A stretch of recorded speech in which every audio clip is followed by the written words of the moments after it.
never forget the first woman who came back and told me, my tubes are open. And when I tell you I couldn't believe it, let me explain. This was before FTF became what it is today. I was still putting all these pieces together, researching, learning, sharing what I was discovering. And there was a woman who had started doing what I was doing. I'm going to call her Sarah, okay? That wasn't her real name, but her story absolutely was real. Sarah had blocked fallopian tubes. She had never had children. And she'd been trying to get pregnant for something like 5 years. And she started doing the things I had been talking about. Not just one thing. The protocol I was developing was already becoming this multi-part approach. The enzymes, the herbs, the nutrition, the circulation work, the different things I was learning and putting together. And Sarah was doing it. Then one day, she went in for another HSG. Now, if you've ever dealt with blocked fallopian tubes, you know exactly what that means. An HSG is one of the tests doctors use to see whether dye can travel through the fallopian tubes. And our previous test had shown blocked tubes. So she went back in, had the HSG, and found out her tubes were open. And I remember being like, wait, what?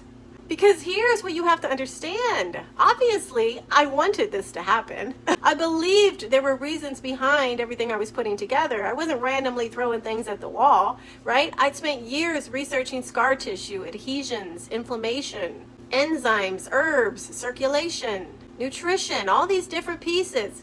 But believing something makes sense and then having another woman come back with an actual HSG result are two very different experiences.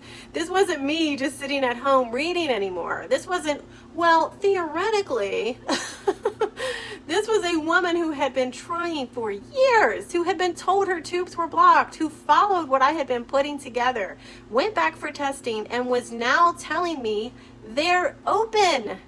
And something inside me shifted. Now, listen, one woman's experience doesn't mean every woman's body is going to respond the same way. I couldn't promise that then, and I don't promise it now. Different women have different reasons for tubal blockage, different histories and different circumstances, but that wasn't what this moment meant to me. What it meant was pay attention, because something happened here, something worth continuing to investigate.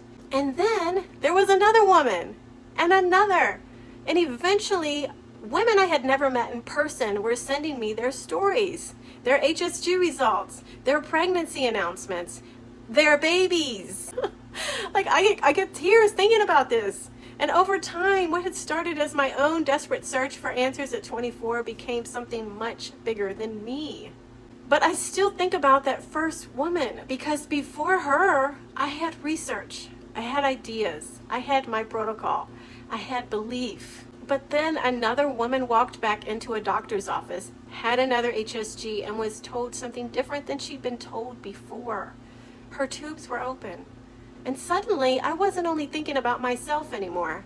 I was thinking about the next woman, and the woman after her, and all the women who might eventually come looking for the same answers I'd once been searching for.